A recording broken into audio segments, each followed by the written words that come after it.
Happy Thursday. It's Illinois in Focus Daily. I'm your host, Greg Bishop. Thank you for waking up with us this morning and starting your day this way.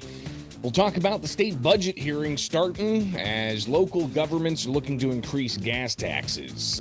Go look at the gas pumps and you'll see prices seem to be going up, but what's all behind that, and could they be going up even further in Illinois? Just some of what we're going to be talking about, but I want to take a quick moment to update you guys about this program. So if you've been following for quite some time, you've tracked the evolution of my time with you. And with Illinois in Focus, you guys have been an incredible audience. But we're going to start next week, including Illinois in Focus into the Center Square Daily. The Center Square Daily is a new national program that I am hosting to bring in all the reporting from across the country with the Center Square. And if you follow the Center Square and get the headlines in your inbox by signing up for the newsletter, then you know we've got reporters all across the country, investigative reporters in Washington, D.C. to Washington State and everywhere in between. So we're going to bring all of those stories to you as well. But Illinois in Focus will be included as a segment in that program. So program's still developing. We are having it to you each day, and soon it will be live. But starting next week, you will find Illinois in Focus as part of the Center Square Daily. So that just helps streamline my day and getting you guys the most impactful information, the most concise information of what's going on in Illinois, but also getting information out to people all across the country about how their state government is impacting them, the taxpayer, but also a lot of comparing and contrasting of different states. So really looking forward to, as the Center Square Daily continues to develop, what we're able to bring to you and the important guests, the important stories, and all of that. So hopefully you will next week join us for the Center Square Daily so that we can keep you updated of what's going on each and every day here with the Center Square.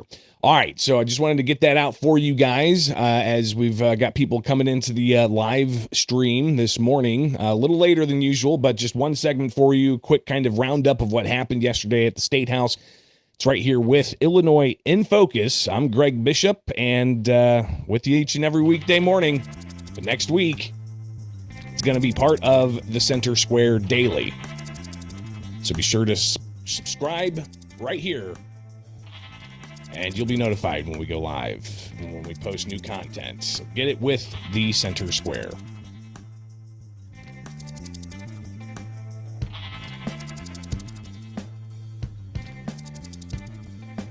State budget hearings beginning as local officials are looking to get power to increase gas taxes. It is Illinois in Focus Daily. I'm your host, Greg Bishop. You'll be with us here for the Center Square Daily later on in the day. And next week, we will have Illinois in Focus as part of the Center Square Daily. So hopefully you tune in for that.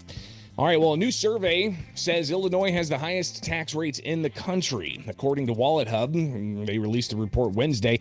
The land of Lincoln has the highest state and local taxes and the highest annual tax rates on median households, coming in at 53% higher than the U.S. average. Now, the lowest tax rates were found in Alaska, Delaware, and Wyoming. Surprised? Illinoisans, you see the stories regularly about the ongoing taxing issues, from the high property taxes to the corporate tax issues, to knowing that it costs more for an employer to hire employees in Illinois for things like workers' comp costs and such, and potential litigation concerns, and the costs are higher in Illinois than some of the surrounding states. for employers to hire employees. So these are just some of the costs impacting the economy. But could some of that be changing? Of course, we're in a new budget season. Fiscal year 2027 is set to start coming up in June. The end of June, I think July 1st is the first day of the new budget.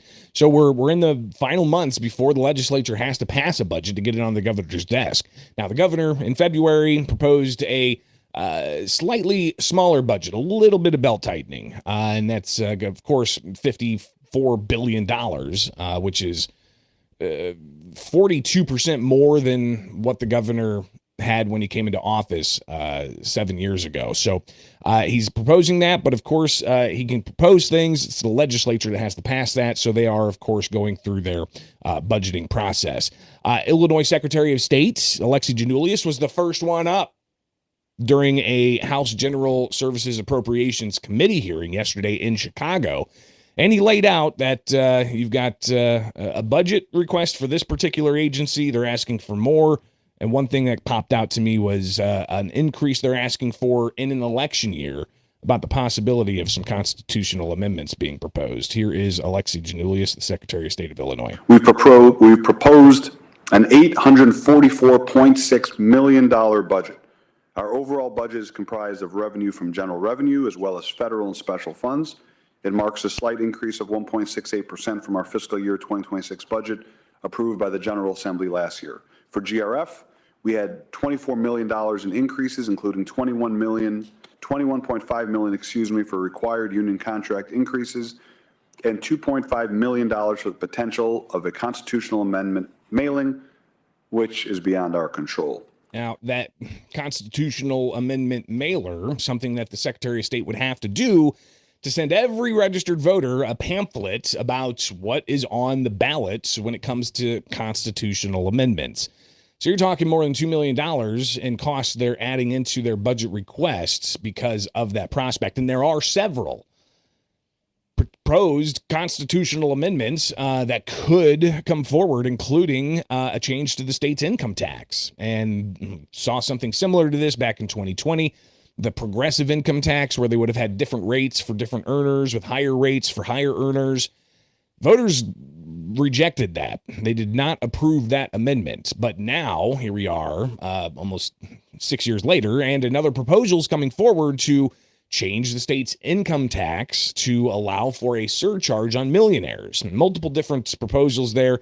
How would that money be spent? And they're estimating if they increase the surcharge on millionaires, quote unquote surcharge and income tax, then it would raise billions of dollars. And some are wanting to give property tax relief because, again, as you saw, WalletHub saying Illinois has the highest tax rates and property taxes among those.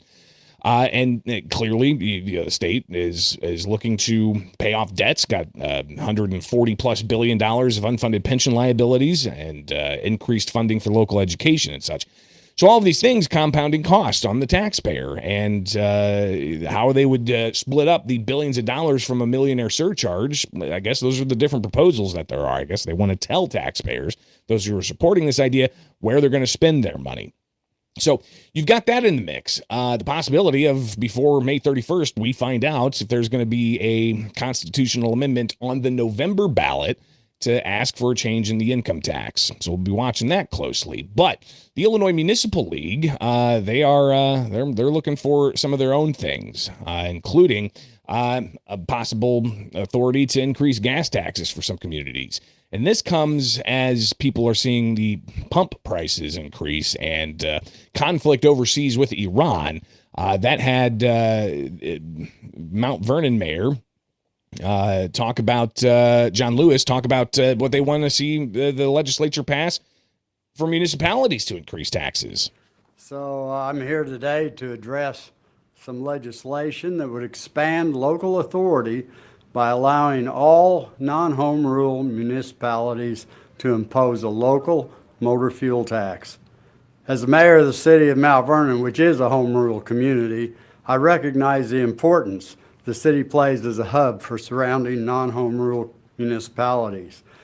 The transportation networks that connect our communities do not stop at our municipal boundaries, and the funding challenges faced by neighboring non-home rule communities directly affect the region as a whole. Under current law, only non-home rule communities located in Cook County or those with a population exceeding 100,000 are authorized to impose a local non-home rule motor fuel tax without a referendum. This creates an uneven system that limits financial flexibility for many of our small communities. House Bill 1283, sponsored by Representative DeLuca, would authorize all non-home rule municipalities to impose a local motor fuel tax by ordinance capped at 3 cents per gallon. So that could be something the municipal league can get across the finish line. Not sure. They've been proposing this for several years in a row with their Moving Cities Forward agenda at the State House. They've got other things they want to do about, ensuring there's lower costs for local governments so that they don't have to increase property taxes and, issues about transparency and filing requirements and such. So the Municipal League regularly every year has their agenda that they push there, but this one as well is on that agenda item year after year after year.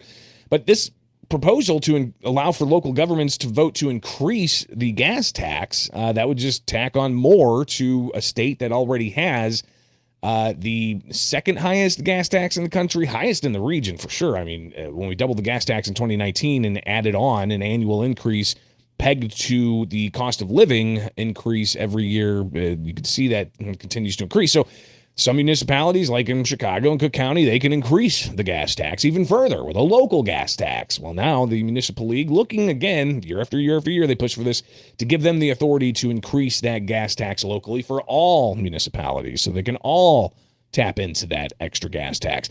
But would this be necessary? Because again, according to AAA, you've got the average gas price per gallon in Illinois increasing more than 30 cents last week to $3.32.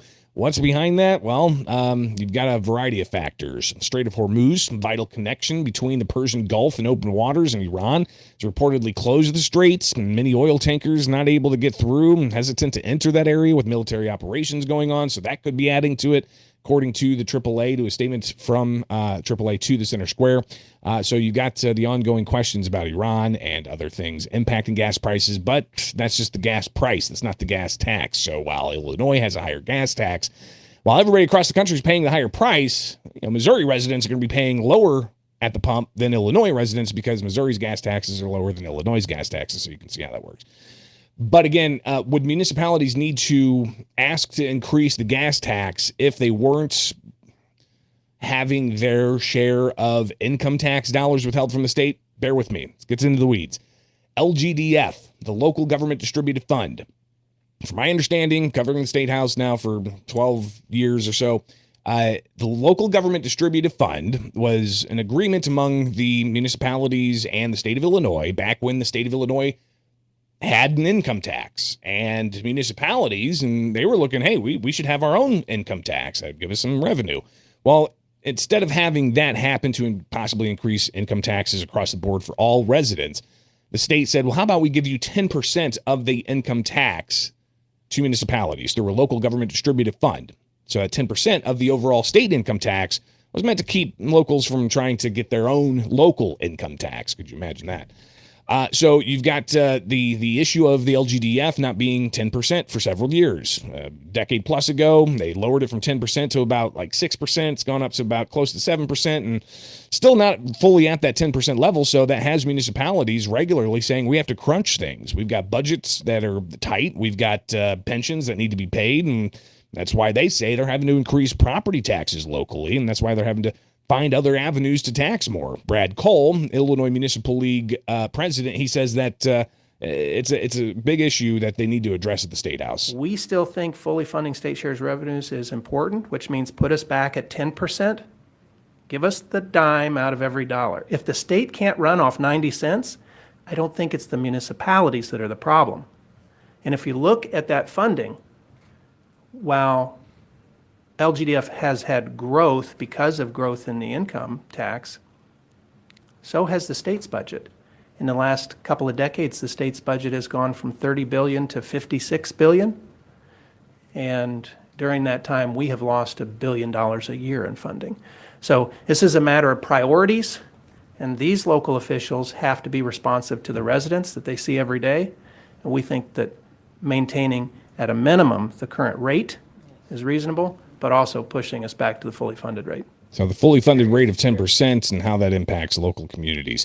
Another issue that's been on people's minds is what's going to happen to the Chicago Bears and the idea of mega projects. Well, Senate's Minority Leader John Curran, he was at an unrelated news conference talking about the cost of houses and housing. And, of course, the issue of the Chicago Bears came up with the question of these mega project bills that are out there. We have real concerns that the shift is going to create an even greater burden to locally property tax payers in that surrounding area. I think I hope that's a bridge or a divide that we can bridge, but ultimately we want to make sure that we are also protecting the other property taxpayers in the area. I certainly understand why the Bears want some certainty, because when you're going to put a couple $2 billion in economic investment into an area, to have some of the numbers I've seen on what that potential property tax bill could be for them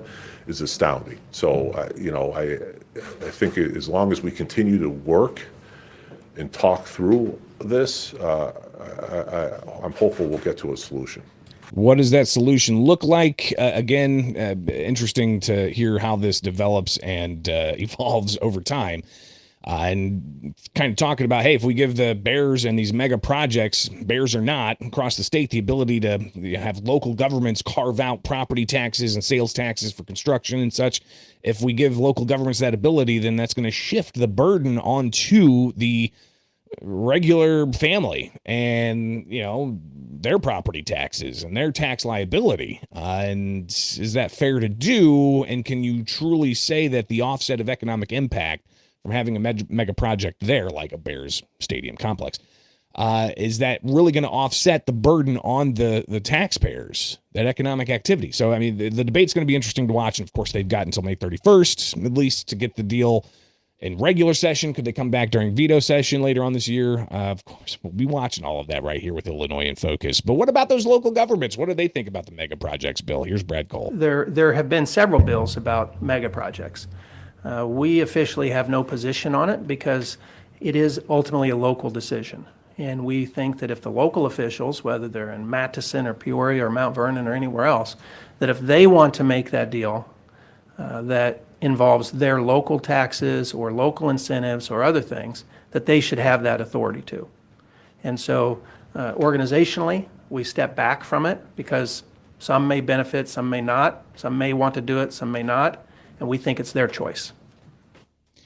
Local control, one thing that the Illinois Municipal League regularly advocates for. And would this give locals the control to be able to make those decisions? I mean, the local governments are really, they're beholden to you, the local voter. And there's a lot of policies that local officials make that impact you directly. So, all right, it's Illinois in Focus Daily. That's a roundup of what happened at the state capitol yesterday. I'm Greg Bishop. Thanks for hanging out. And don't forget the Center Square Daily later on today, right here where you find the Center Square. All right, again, guys, don't forget, Monday, we're not going to have this program at this time. We're going to include Illinois in Focus into the Center Square Daily, so be sure to like, subscribe, and hit the notification bell so you know when the Center Square Daily goes. You'll have Illinois in Focus in there as well, all right? Have a great rest of your Thursday. Oh, one more day of the week. All right, we'll see you guys soon. I'm Greg Bishop. Thank you so much for taking time with us. Greatly appreciate your support. Go to thecentersquare.com. Get the newsletter in your inbox each day. If you got a few extra dollars, you can donate to the Center Square. We are a nonprofit newswire service focused on educating you, the taxpayer, on how government's impacting you each and every day. All right, have a great day. God bless, and we'll see you back here a little bit later on today for the Center Square Daily.